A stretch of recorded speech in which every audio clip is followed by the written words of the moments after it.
السلام عليكم ورحمة الله وبركاته. دعوة السود هذا وسؤاشي مانتا وحن كفت وضل بين شيخ الدكتور محمد شبلي. شيخ سائلكم أنتم بكويدين يا وحول شيخ الله عكو بركايو. سؤاشي ذي وحاوية تصالح بقولك الدولار نيروبي هدي لو صرفه طبعا كون يسدد بقول ككوما dadka joogana hadii dibadda looga soo diro $100 la siinayo 10,200 oo shilin lacagta u dhaxaysa miyay xaraan ku noqon xawaalada. bismillah alhamdulillah salatu wassalamu ala sanad xawaalad iyo laba magaalo midna kuma xirno hadda laba magaalo la kala jooga saameyn kuma laxuunka lacagta la iska sarifanayo naga xasilo markay laba lacagood oo kala duwan yihiin labada qof ay kala qaadanayso xaq u siiyay xorriyad وكيري فإذا اختلفت الأجناس فبيعوا كيف شئتم إذا كان يدا بيد. هذين لبا لعبود كلا يهين سida دولار iyo shilin ama gini iyo shilin ama euro iyo shilin ama euro iyo dollar ama gini iyo euro iyo gini la isku sarifayo lacagaan kala duwan. mar hadday laba lacagood oo kala duwan yihiin khiyaarka labada qof hadda say ku heshiiyaan waxay ku kala gadanayaan hadday heshiisiya ku yihiin sicru suuq wuxuu yimaadaa markii khilaaf yimaado oo la kala xukumayo waa xuquuqda lagu sareeyaa sicirka suuqa keliya sharcigu markanoo kale wuxuu rabaa un yadan biyadin iyadoo wax la isku leeyahay la kala tegin ee la kala gudoomo ama qiimaha lagu kala gadanayo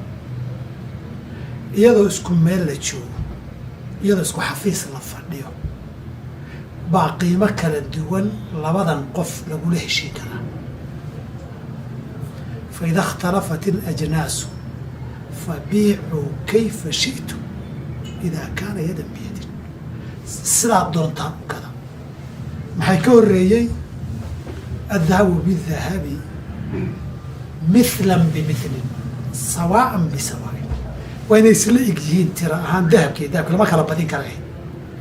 waxaa la yidhi hadday kala duwanaadaan fabiicuu kayfa shi'tum saa doontaan u kada saa darteed waxaa bannaan labadan qof ee wada socota in midna intaa loogu sarrifo midna intaa loogu sarrifo haddii labadaba lagula heshiyo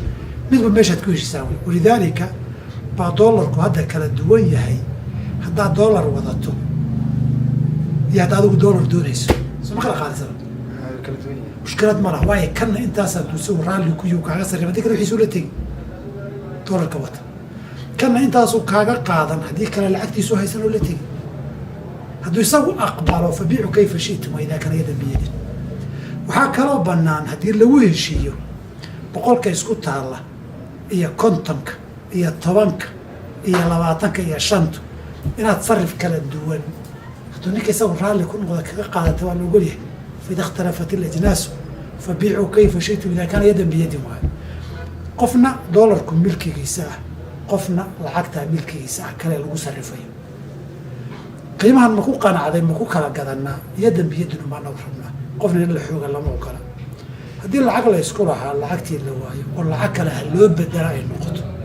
هذا قيمها كهشية نورنا هذه كلا سعر السوق مالو كلا حكومية ومسألة خصومة يشيس الآن وحقوقنا اللي يسكريه وإلا كلا قوسط الله الرب بس سعر السوق للتغيير وبالله توفيق. جزاك الله خير الجزاء. بارك الله فيك وأحسن الله إليك.